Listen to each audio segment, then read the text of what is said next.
periods, blood, menstruation, gross, secret, hidden.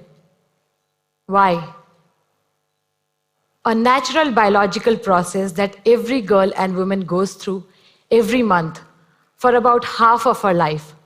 A phenomena that is so significant that the survival and propagation of our species depends on it.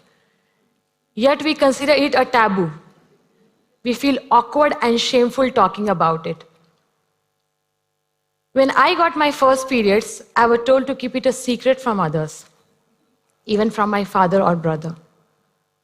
Later, when this chapter appeared in our textbooks, our biology teacher skipped the subject. You know what I learned from it? I learned that it is really shameful to talk about it. I learned to be ashamed of my body. I learned to stay unaware about periods in order to stay decent. Research in various parts of India shows that 3 out of every 10 girls is not aware about menstruation at the time of her first periods.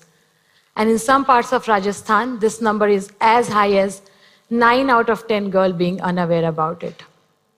You'd be surprised to know that most of the girls that I have spoken to who did not know about periods at the time of their first menstruation thought that they have got blood cancer and they are going to die soon. Menstrual hygiene is a very important risk factor for reproductive tract infection. But in India, only 12% of girls and women have access to hygienic ways of managing their periods. If you do the maths, 88% of girls and women use unhygienic ways to manage their periods. I was one of them.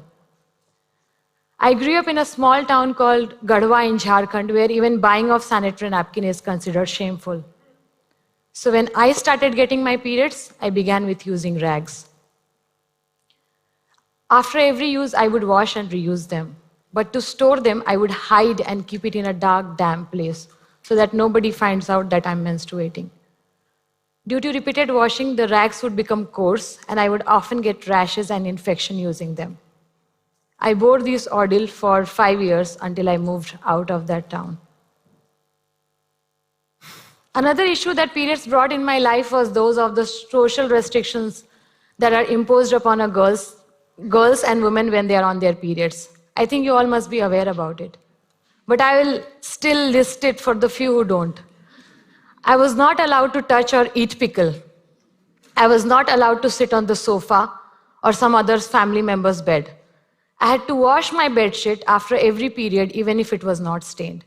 I was considered impure and forbidden from worshipping or touching any object of religious importance. You will find signboards outside temple denying the entry of menstruating girls and women.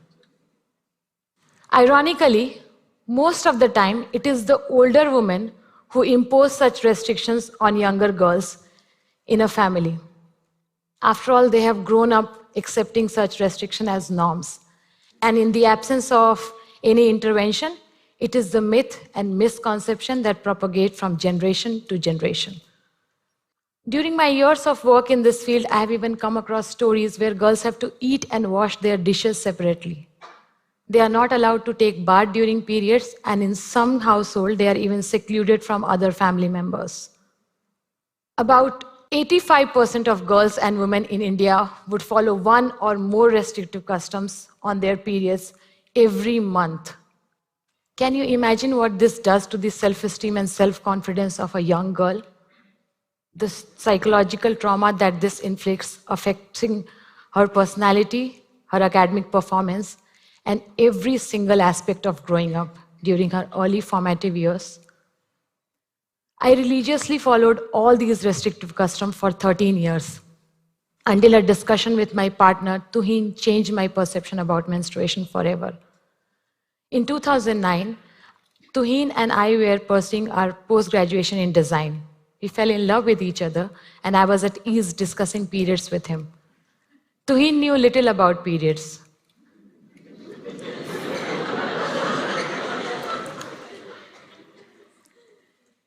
He was astonished to know that girls get painful cramps and we bleed every month.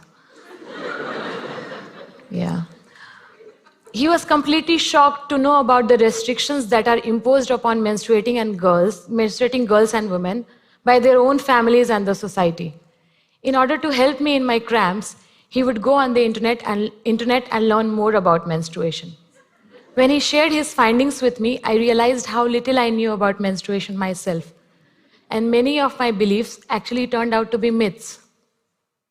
That's when we wondered, if we, being so well educated, were so ill-informed about menstruation, there would be millions of girls out there who would be ill-informed too.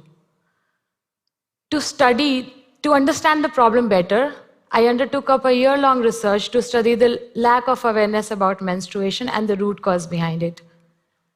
While it is generally believed that menstrual unawareness and misconception is a rural phenomena, during my research, I found that it is as much an urban phenomena as well, and it exists with the educated urban class also. While talking to many parents and teachers, I found that many of them actually wanted to educate girls about periods before they have started getting their menstrual cycle. But they lack the proper means themselves.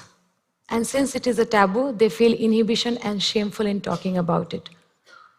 Girls nowadays get their periods in class 6 and 7, but our educational curriculum teaches girls about periods only in standard 8 and 9. And since it is a taboo, teachers still skip the subject altogether.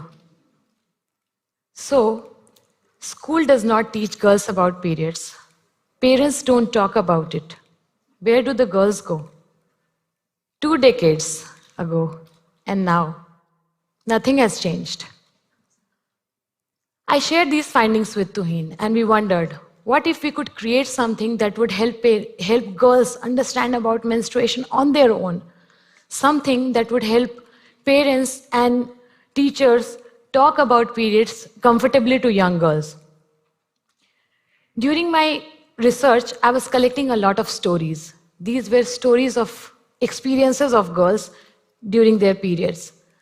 These stories would make girls curious and interested in talking about menstruation in their close circle. That's what we wanted. We wanted something that would make the girls curious and drive them to learn about it. We wanted to use these stories to teach girls about periods. So we decided to create a comic book where the cartoon characters would enact these stories and educate girls about menstruation in a fun and engaging way. To represent girls in their different phases of puberty, we have 3 characters. Pinky, who has not got her periods yet. Jia, who gets her periods during the narrative of the book. And Meera, who has already been getting her periods. There is a 4th character, Priya Didi. Through her, girls come to know about the various aspects of growing up and menstrual hygiene management. While making the book, we took great care that none of the illustrations are objectionable in any ways, and that it is culturally sensitive. During our prototype testing, we found that the girls loved the book. They were keen in reading it and knowing more and more about periods on their own. Parents and teachers were comfortable in talking about periods to young girls using the book, and sometimes even boys were interested in reading it.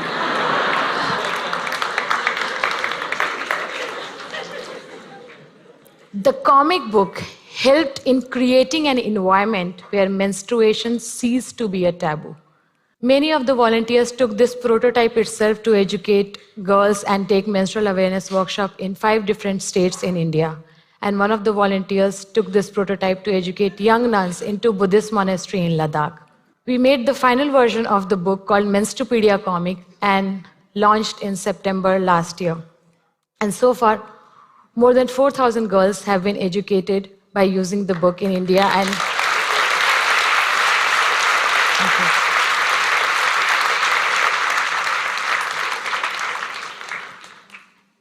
and 10 different countries. We are constantly translating the book into different languages and collaborating with local organizations to make this book available in different countries. 15 schools in different parts of India have made this book as a part of their school curriculum to teach girls about menstruation.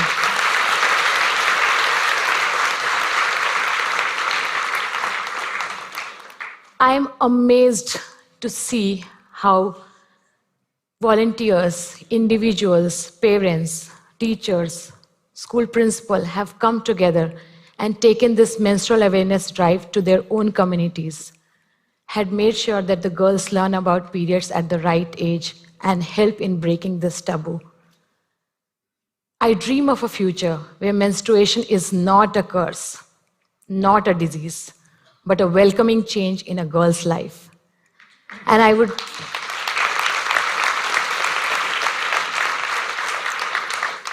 like to end this with a small request to all the parents here.